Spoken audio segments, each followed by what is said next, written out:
prendre nos Bibles dans Ésaïe 61, 10 et 11. Je me réjouirai en l'Éternel, mon âme sera ravie d'allégresse en mon Dieu. Car il m'a revêtu des vêtements du salut, il m'a recouvert du manteau de la délivrance. Comme le fiancé s'orne d'un diadème, comme la fiancée se perd de ses joyaux. Car comme la terre fait éclore son germe, et comme un jardin fait pousser ses semences, ainsi le Seigneur l'Éternel fera germer le salut et la louange en présence de toutes les nations. Que Dieu bénisse la lecture de sa parole.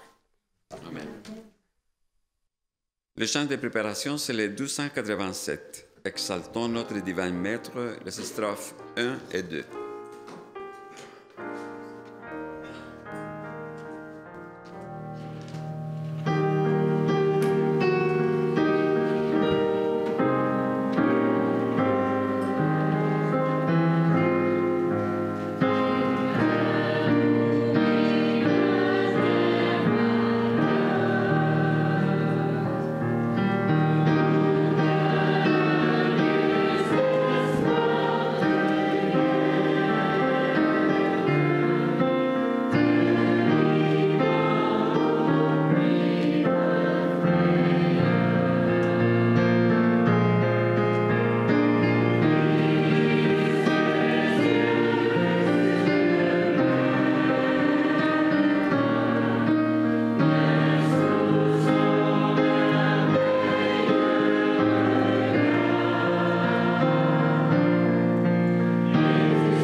Bonjour et bon sabbat à tous. C'est un plaisir de vous voir ce matin, surtout avec la température dehors. On est content d'être au chaud. Ce matin, j'ai décidé de poursuivre un peu l'étude qu'on fait pour la semaine de prière, étant donné qu'on n'aura pas l'occasion d'étudier le sujet de ce matin si on ne le fait pas maintenant. Je trouve quand même un sujet très important. On parle de la robe de la justice de Dieu, de Jésus. Alors, on va parler un peu de ce sujet-là, mais peut-être sous un angle un peu différent ce matin. Alors, j'ai pris quelques éléments quand même de la semaine de prière qu'on va présenter avec autre chose aussi. Mais pour commencer, j'aimerais qu'on revoie le verset qu'on a lu tantôt qui se trouve dans Ésaïe chapitre 61. Les versets 10 et 11. Ésaïe chapitre 61, les versets 10 et 11. On voit ici Dieu qui est en train de revêtir son peuple. « Je me réjouirai en l'Éternel, mon âme sera ravie d'allégresse en mon Dieu. Car il m'a revêtu des vêtements du salut, il m'a couvert du manteau de justice. » Alors, on voit ici le plan de Dieu, c'est de nous couvrir parce qu'on a un problème grave, et on va en parler aujourd'hui. Mais j'aime beaucoup aussi le verset 11 parce que le verset 11 nous donne des images pour comprendre justement le travail que Dieu veut faire. Car comme la terre fait éclore son germe et comme un jardin fait pousser ses semences, ainsi le Seigneur, l'Éternel, fera germer le salut et la louange en présence de toutes les nations. Moi, j'aime beaucoup le temps de l'année où on commence à voir les semences qu'on peut planter, on commence à voir les plants qui poussent. Et même pour ceux qui aiment le jardin, le jardinage, c'est dans pas long qu'on va pouvoir commencer à planter des semences parce que si on veut qu'ils soient prêts pour le jardin, c'est souvent au mois de fin janvier ou au mois de février qu'on commence à penser à ça. Alors, on voit que la vie revient et on voit que c'est vraiment une belle leçon dans la nature pour comprendre qu'est-ce que Dieu veut faire. Et dans le fond, ça nous remplit aussi de gratitude envers Dieu de voir cette vie-là, surtout si on aime la nature. Moi, j'aimerais vous montrer quelques photos de la nature parce qu'il y a des leçons qu'on peut retirer justement de la nature ce matin. Puis je pense que Dieu, il veut justement faire pousser ses semences comme dans un jardin. Il veut faire pousser ses semences aussi dans notre cœur. Alors, on va commencer avec la première photo. Alors, on voit ici qu'il y a plusieurs fleurs. Moi, j'aime beaucoup les fleurs, puis j'ai choisi cette photo-là parce qu'il y a plusieurs couleurs de fleurs. Alors, vous pouvez choisir laquelle que vous aimez le plus et vous pouvez imaginer que vous allez la cueillir puis la garder avec vous. On va en parler davantage plus tard. Et la prochaine photo, on voit qu'il y a un beau sentier où on peut marcher et on peut profiter de la beauté de la nature, les fleurs qui sont autour.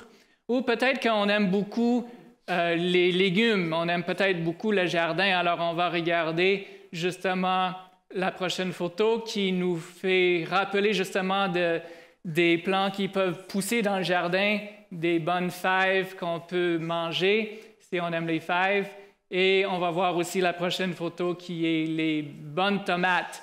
On a eu des tomates ici à l'église, on a eu des tomates chez nous aussi. Puis il y en a qui aiment les tomates, d'autres qui aiment moins les tomates. Mais si vous aimez les tomates, alors ça vous fait plaisir de cueillir une tomate fraîche comme ça. Alors, on voit, je pense que c'est la dernière photo, on va juste... non, OK, oui, c'est ça. Alors, dans le fond, on voit qu'il y a des conditions idéales pour que les plants poussent. On a vu les belles fleurs et c'est clair que quelqu'un a pris soin de ces fleurs-là pour qu'ils poussent comme ça. C'était pas juste dans la nature, malgré que j'ai passé du temps en Norvège. Et en Norvège, au printemps, c'est incroyable de voir les fleurs sauvages qui poussent tout à fait naturellement.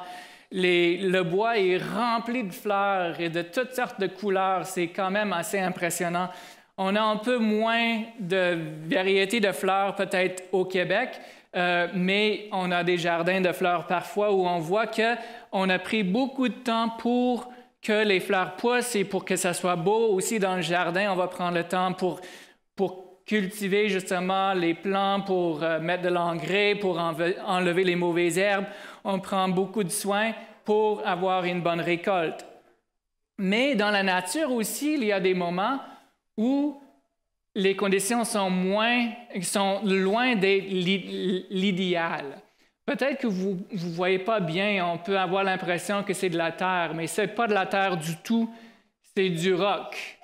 Et il n'y a même pas de terre. On voit à peine un trou. Il n'y a même pas de trou pour que cet arbre-là puisse commencer à pousser.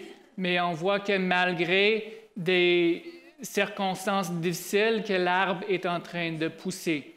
On va passer à la prochaine photo. Alors ici, on voit qu'il y a un arbre qui a réussi à pousser, même s'il y a du roc tout autour, tout en dessous, mais l'arbre est quand même vivant. Alors, il y a des leçons qu'on peut retirer de la nature et on peut voir que Dieu, même dans des circonstances difficiles, il peut faire grandir des semences dans notre vie.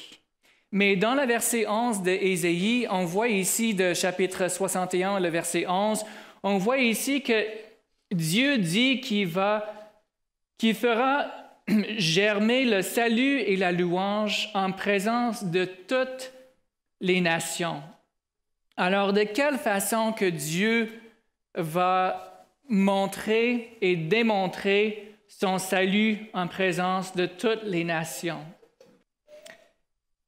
J'aimerais qu'on retourne au moment que la terre a été créée, que Adam et Ève ont été créés et qui se trouvent dans le jardin. On ne sait pas combien de temps qu'ils ont vécu dans la paix et dans l'amour et dans la communion parfaite avec Dieu. Mais on sait qu'à un moment donné, Ève a écouté Satan, qu'il a tenté à prendre le fruit et que par la suite son mari aussi a péché. On peut imaginer la tristesse quand ils se sont rendus compte de qu'est-ce qui est arrivé et de qu'est-ce qu'ils ont fait et qui ont manqué confiance en Dieu. Mais ils ne savaient pas exactement quel serait le résultat parce que Dieu n'avait pas encore prononcé sa sentence. La seule chose qu'il a dit, c'est qu'il a dit « Vous allez mourir si vous prenez de ce fruit-là ». Mais mourir, qu'est-ce que c'est mourir? On ne sait pas qu'est-ce que c'est la mort, on ne l'a jamais vu.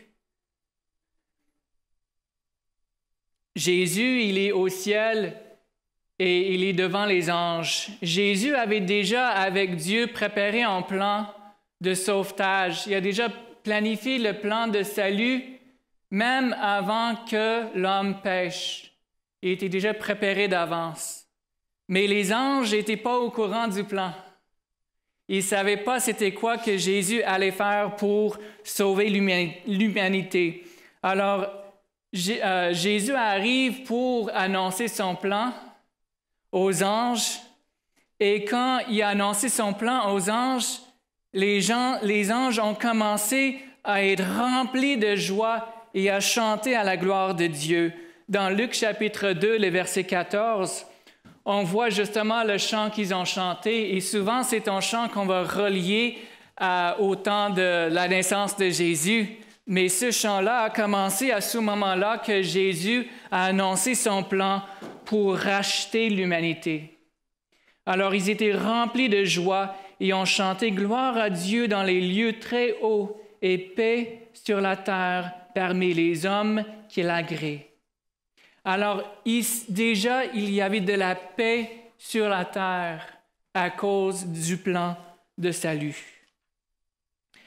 Alors, même si les anges savaient que le prix allait coûter très cher, que ça allait être justement la vie de Jésus, qui serait le prix payé pour le salut des âmes, ils ont été quand même remplis de reconnaissance. Pourquoi?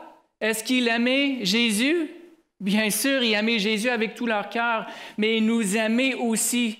Même les anges, les êtres créés, ils nous aimaient. Alors leur amour les a motivés à être remplis de joie et bien sûr l'amour qu'ils ont vu aussi de Jésus. Alors ils commençaient à chanter.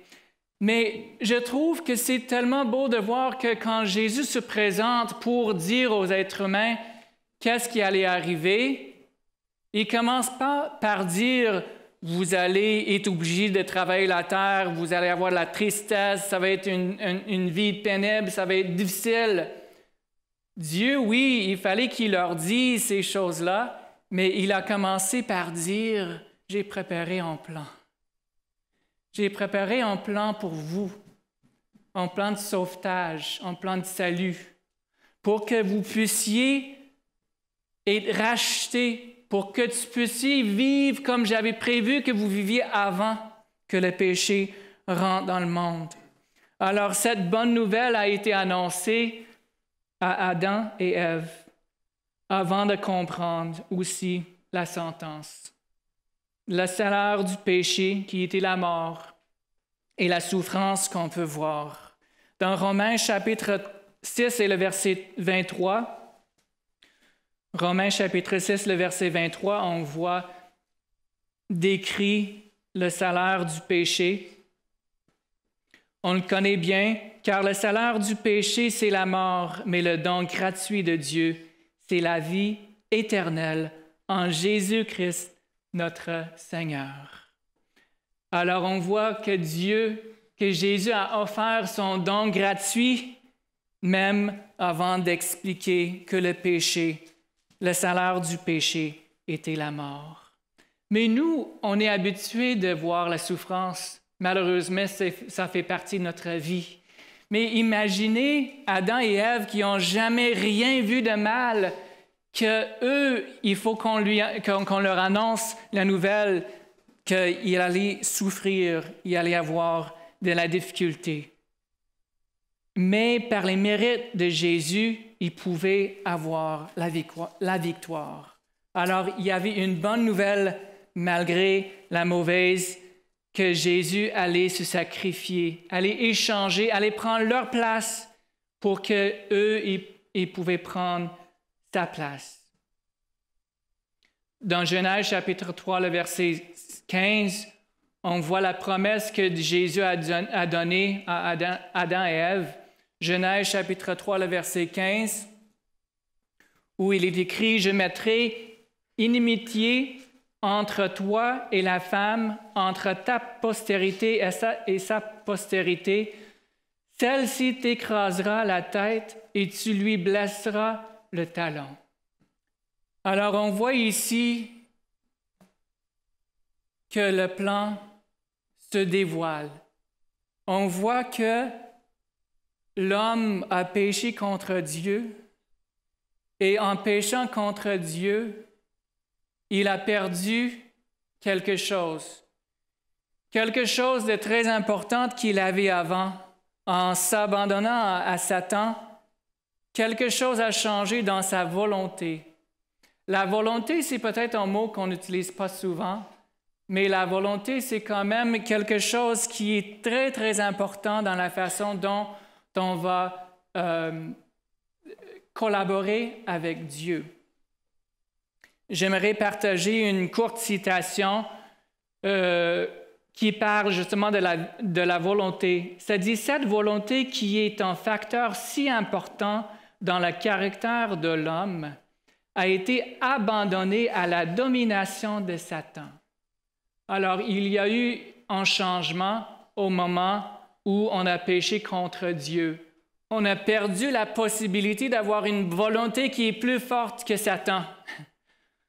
Dans le fond, on a abandonné à la domination de Satan. Depuis la chute, c'est lui qui, dès lors, a opéré en l'homme le vouloir et le faire selon son plaisir, mais pour le malheur et la ruine totale de l'homme. Alors, dans le fond, à ce moment-là qu'on a décidé d'aller contre Dieu, on a perdu la possibilité d'avoir une volonté assez forte pour aller contre Satan. C'est pas possible pour nous. On sera perdant à chaque fois qu'on essaie de lutter contre Satan avec notre propre volonté. Et je pense que c'est un facteur qui est très, très important, même si c'est quelque chose qui est assez simple qu'un enfant peut comprendre. Mais c'est un facteur très, très important parce que on avance dans notre vie chrétienne, mais on continue à croire le mensonge qu'on est capable de le faire par nous autres-mêmes. On continue à croire que si j'arrive à être assez bon, alors je vais arriver à vivre une bonne vie. Et même dans la psychologie moderne, c'est que ça qu'on parle. On parle que oui, en travaillant très, très beaucoup sur moi, je vais arriver à faire tout ce que je peux faire pour m'améliorer, pour être une meilleure personne. Mais on a déjà perdu la bataille. On a perdu la bataille. Alors, si ce n'était pas pour la grâce de Dieu, tout serait perdu. Alors, c'est seulement par la grâce de Dieu qu'il va nous redonner notre volonté, non pas pour nous autres mêmes, mais pour avoir le privilège de donner notre volonté à Dieu. Alors, depuis ce moment-là que l'homme a choisi d'obéir à Satan,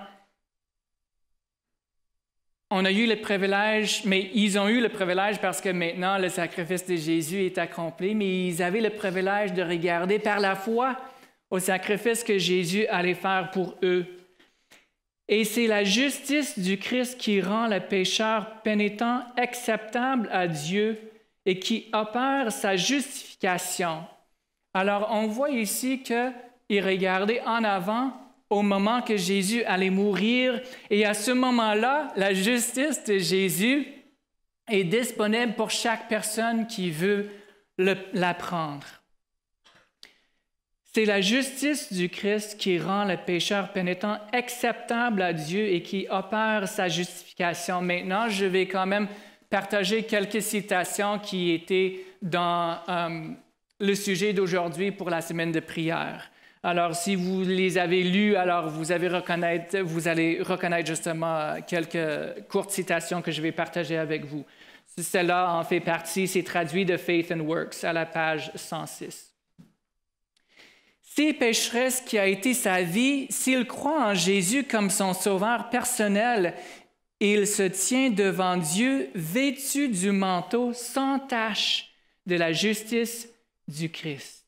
Alors, peu importe qu'est-ce qu'on a fait, la justice de Dieu nous couvre par ce manteau qu'on peut avoir, ce manteau sans tache. Pourquoi que c'est un manteau sans tache? C'est pas parce que c'est notre manteau à nous, c'est parce que c'est le manteau à Jésus qui nous donne. Alors Jésus qui était sans tache nous donne son manteau de justice. Tous ceux qui ont revêtu la robe de justice du Christ se tiendront devant lui comme ses élus. C'est fidèle, c'est juste. Alors si on veut rester fidèle à Dieu, si on veut être juste, il faut mettre le manteau de justice. Alors, la place qu'on a perdue quand on a écouté Satan, Jésus nous redonne cette place-là. Satan n'aura aucun pouvoir pour les ravir de la main du Sauveur. Alors ça, c'est une promesse. Oui, on a découvert que, dans le fond, notre volonté, il n'y avait rien à faire. On a donné notre volonté à Satan en péchant, mais par la justice de Jésus, qui est la solution à notre problème de péché, par sa justice, Satan n'aura aucun pouvoir sur nous. Il ne peut pas nous arracher de la main du Sauveur. Aucun homme qui réclame sa protection avec foi, alors c'est par la foi dans la justice de Jésus. Aucun homme qui réclame sa protection avec foi ne tombera sous la puissance de l'ennemi. Alors, quelle belle promesse pour nous aider à comprendre que la place qu'on a perdue, Jésus nous redonne la place. Et parfois, oui, c'est par la foi, parce qu'on n'a pas encore expérimenté la vie éternelle. On a la vie éternelle en commençant maintenant, mais on a aussi la tristesse, la souffrance, la difficulté. La parole de Dieu nous en donne l'assurance. Alors, dans Isaïe chapitre 27 et le verset 5, on a l'assurance de cette promesse-là que Dieu va nous protéger, il va nous rendre fidèles et justes. Dans Isaïe chapitre 27 et le verset 5. Qu'on me prenne pour refuge,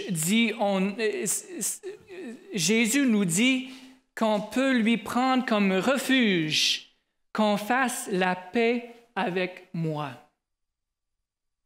Et Jésus aussi a fait une promesse à Josué qui se trouve dans Zacharie chapitre 3, le verset 7. On va se référer à ce chapitre un peu plus tard aussi. Zacharie chapitre 3, les versets 6 et 7 en fait. Il est écrit, « L'ange de l'Éternel fit ensuite cette déclaration à Josué. Voici ce que dit le Seigneur des armées célestes.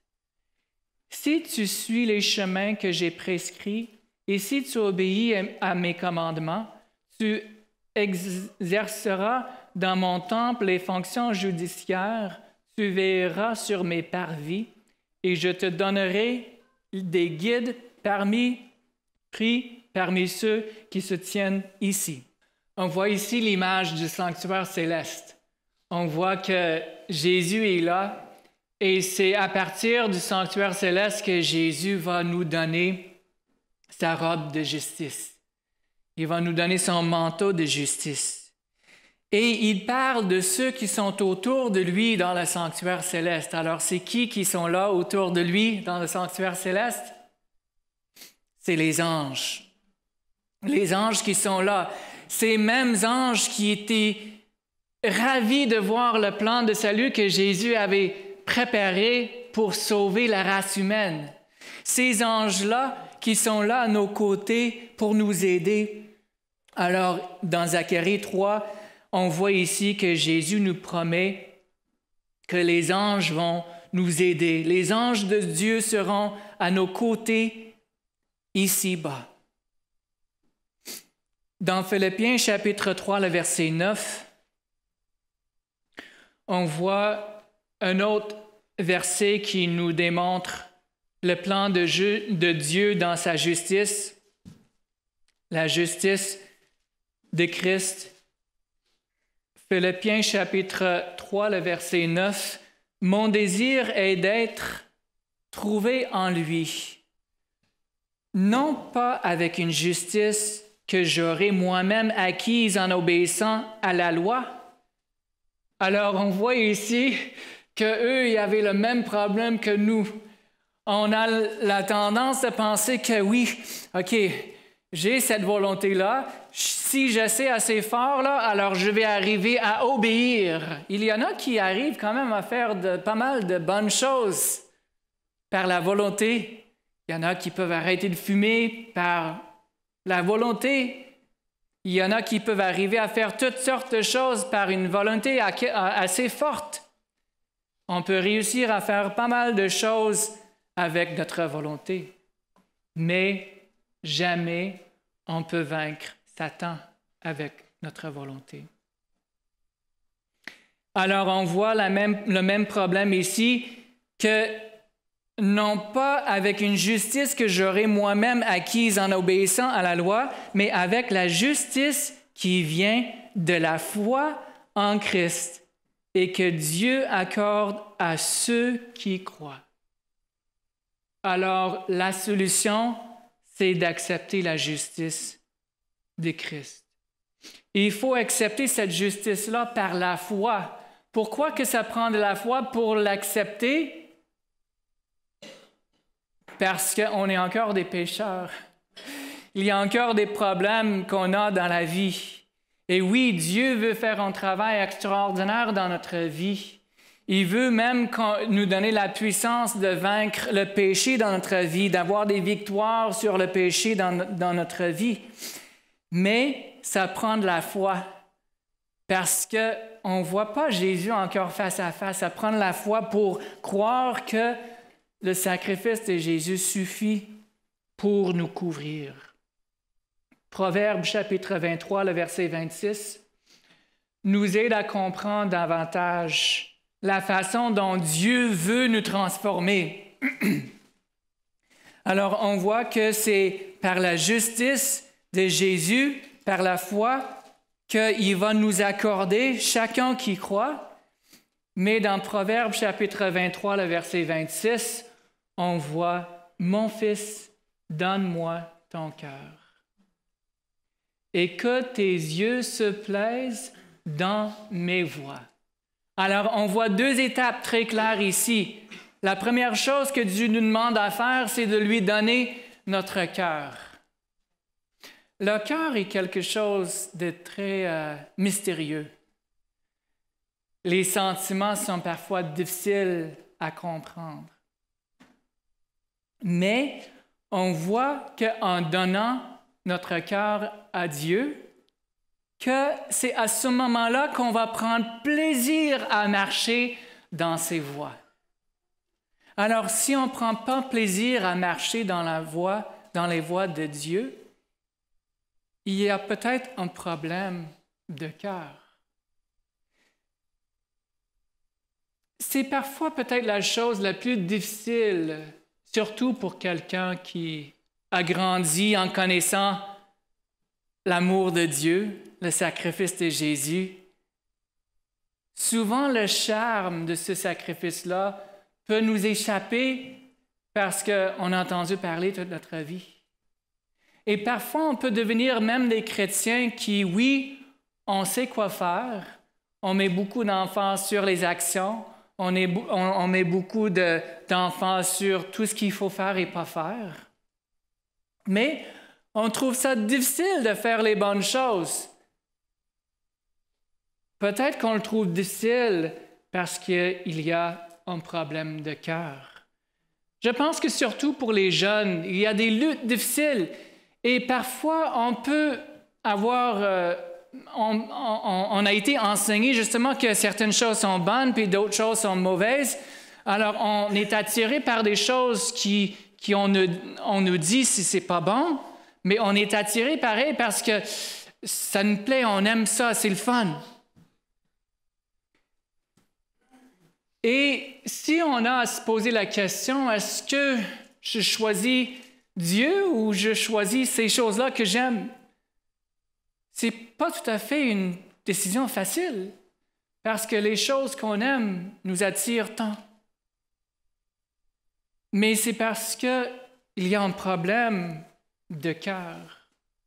J'ai eu le privilège de parler avec un jeune dernièrement, puis j'avoue que je ne savais pas trop quoi dire à quelqu'un qui sait tout. C'est vrai, quelqu'un qui sait tout sur le plan du salut, qui sait tout sur le salut en Jésus. La seule chose qui peut changer pour une personne comme ça, c'est que son cœur soit touché. Alors Jésus comprend ici qu'on ne peut pas marcher dans les voies du Seigneur si le cœur n'est pas touché d'abord. Si on ne tombe pas en amour avec Jésus, délaisser ce jeu vidéo violent sera trop difficile. Délaisser n'importe quoi d'autre que j'aime plus que lire ma Bible va être trop difficile. Mais quand je tombe en amour avec Dieu, tout change. Faith and Works à la page 106 encore.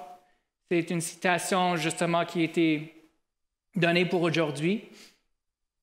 Quand le pécheur en aperçut des charmes incomparables de Jésus, le péché ne semble plus effrayant pour lui. Alors, dans le fond, quand on voit à quel point que Dieu est merveilleux, le péché perd son attraction.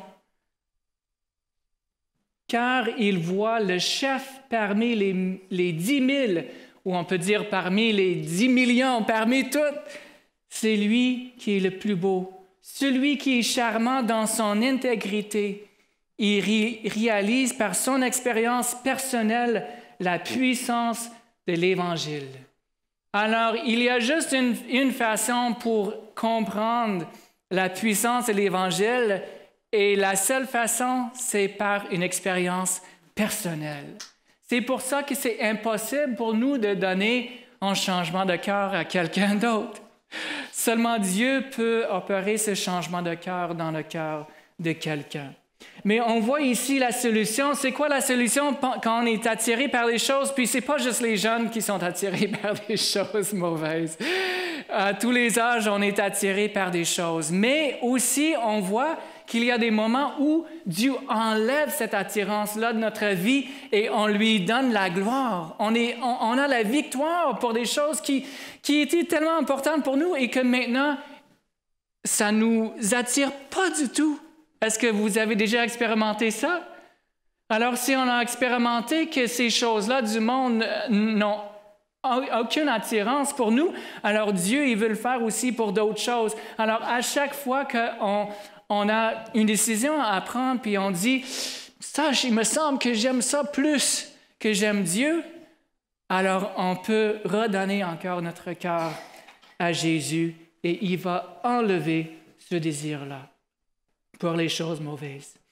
Et exactement, c'est par la justice de Dieu qu'il va le faire.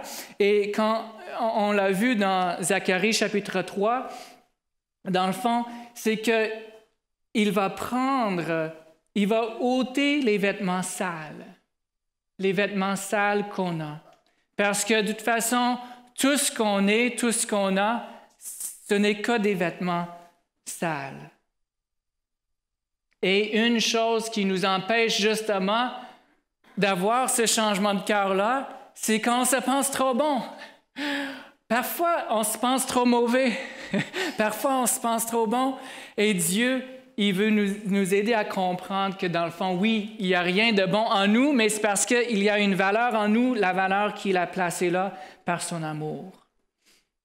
La valeur que lui était prêt à se sacrifier pour qu'on puisse avoir la vie éternelle.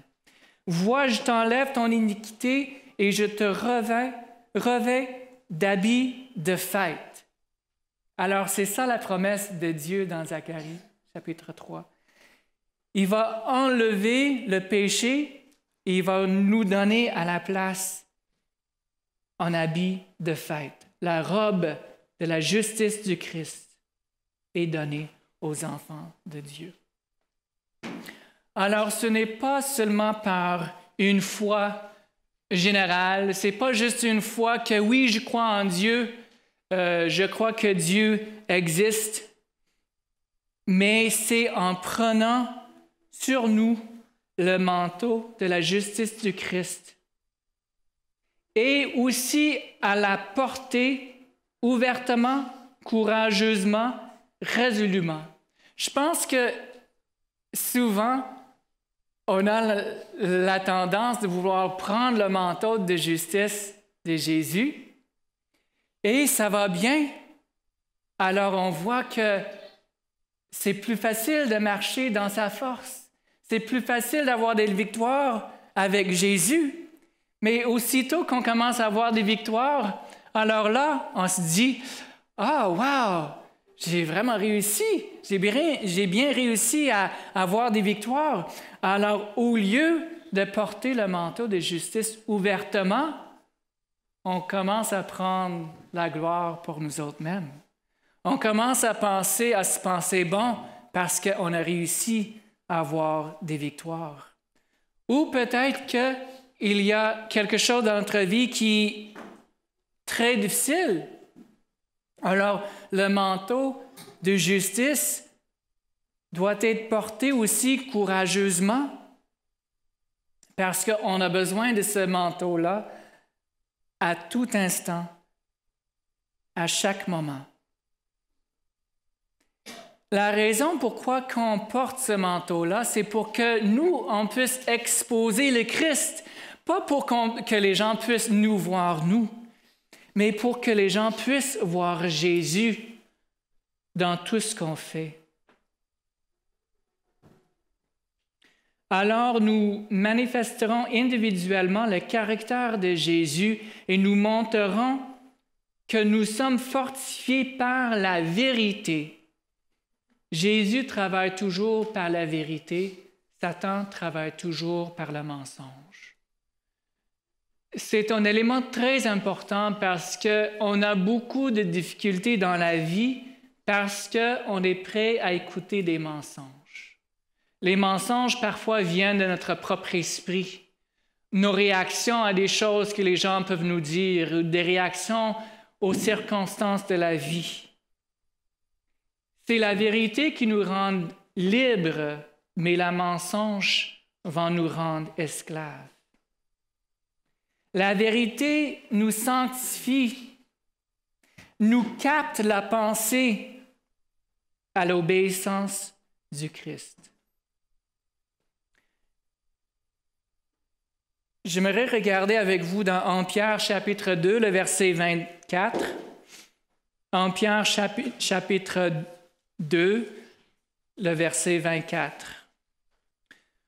On voit de plus en plus clair l'échange que Jésus fait avec nous, que ce n'est pas juste la mort de Jésus qui compte, mais c'est cette vie parfaite de Jésus, cette justice parfaite de Jésus qu'il peut accorder à chacun de nous qui compte.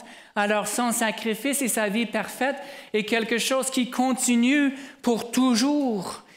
Il a pris nos péchés sur lui et les a portés dans son corps, sur la croix, afin qu'étant morts pour le péché, nous menions une vie de justice. Oui, c'est par les blessures que vous avez été guéris. Alors on voit la beauté du sacrifice de Jésus. On voit que Jésus nous couvre avec sa justice et il nous revêt avec son manteau de justice. Dans Psaume chapitre 23, le verset 3, c'est Jésus qui restaure notre âme. Il restaure mon âme et me conduit dans les sentiers de la justice à cause de son nom. C'est intéressant de noter que la perfection angélique, la perfection angélique a échoué. Les anges ont été créés parfaits, mais Satan a décidé de se rebeller contre Dieu. La perfection humaine que Dieu a créée quand Adam et Ève étaient dans le jardin a aussi échoué. Alors, c'est surtout pas la perfection humaine dans notre état de péché qui va gagner le salut. C'est surtout pas après 6000 ans de péché qu'on va réussir à être assez bon pour qu'on puisse aller au ciel. La perfection n'est pas une perfection qui vient de nous autres mêmes. La perfection est une perfection qui vient de Jésus. Jésus seul est parfait. Et d'avoir la perfection, ça veut dire d'être sauvé du moi, pas d'être sauvé dans le moi. Jésus promet d'être proche de ceux qui ont le cœur brisé dans Psaume 34 plutôt, dans Psaume 34, les versets 19 et 20. Car l'Éternel est proche de ceux qui ont le cœur brisé. Il sauve ceux qui ont un esprit abattu. De nombreux malheurs atteignent le juste, mais l'Éternel le délivre de tous. J'aimerais partager avec vous une réflexion que je pense va nous aider dans notre démarche chrétienne en voyant la justice de Jésus et à quel point il veut nous couvrir par son manteau de justice. Je crois qu'il y a des bijoux, il y a des fleurs, comme on a vu au début, qui peuvent nous aider à marcher avec un peu plus de joie, avec un peu plus de foi, avec un peu plus de certitude. Le jardin de Dieu et ses promesses. Le jardin de Dieu est la parole de Dieu qui est remplie de promesses pour nous. Et nous, on est invités à aller dans le jardin de la parole de Dieu, et à choisir les couleurs qu'on aime, à choisir les fleurs qu'on aime, à choisir la promesse qui est là pour nous aider dans exactement la situation dont on fait face. Son jardin est rempli de bonnes choses pour nous. Parfois, il faut aller un peu plus loin pour aller chercher les nutriments dont on a besoin. Parfois, il faut prendre le temps pour méditer sur les promesses que Dieu nous a données, parce que les promesses, s'ils restent dans la parole de Dieu, puis on n'en bénéficie pas, alors on ne peut pas avoir la bénédiction que ces promesses-là ont à nous offrir.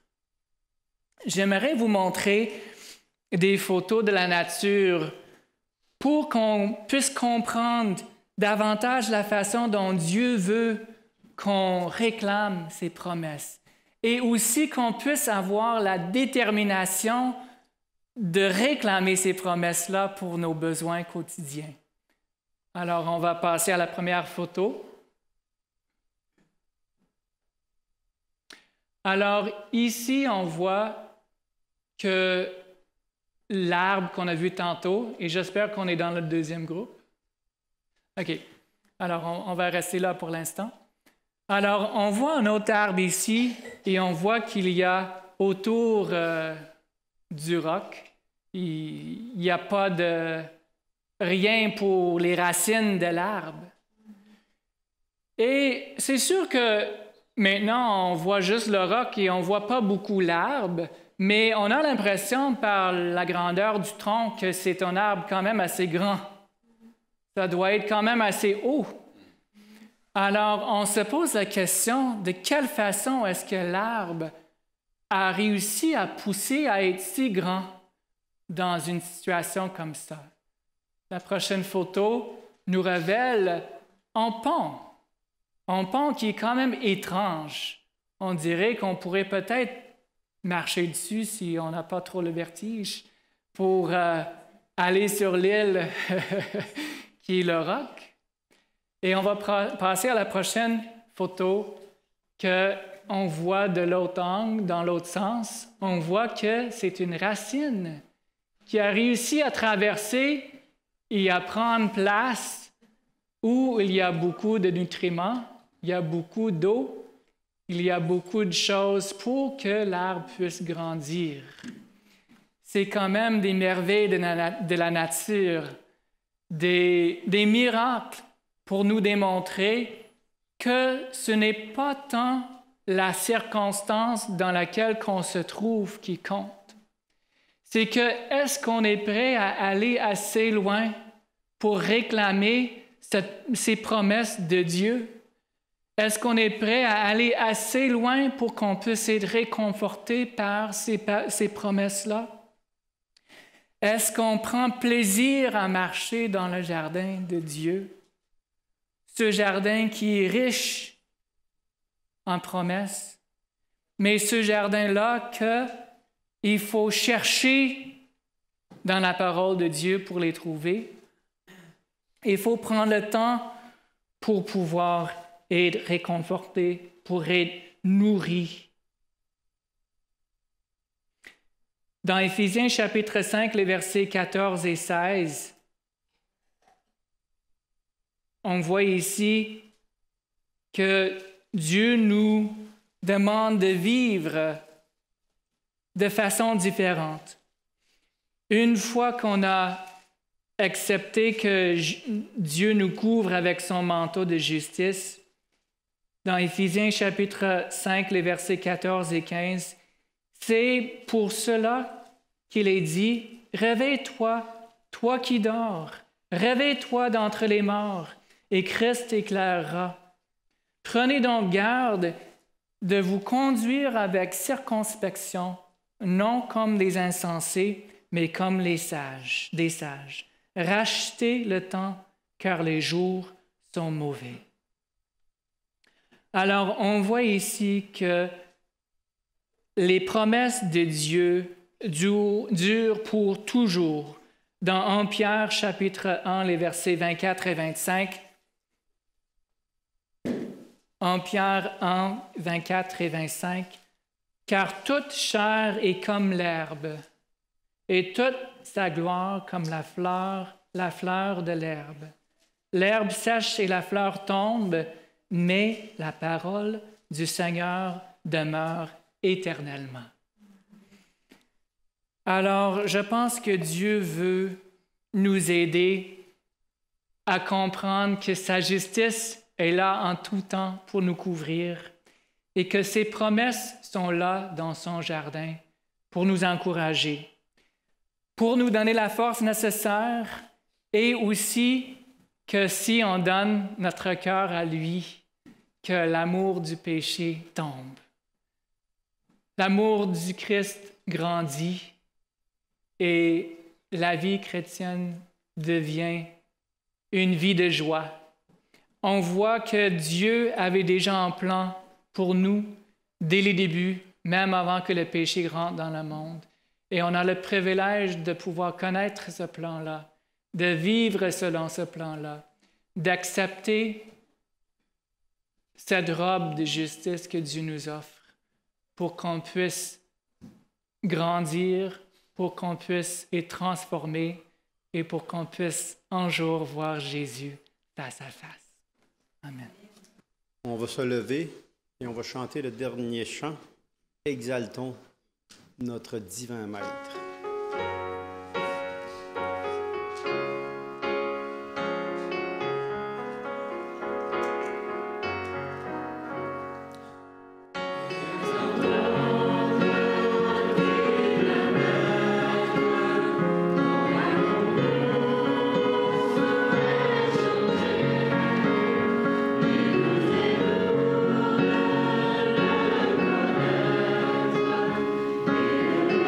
Oh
Père Céleste, merci pour le sacrifice que tu as fait pour nous.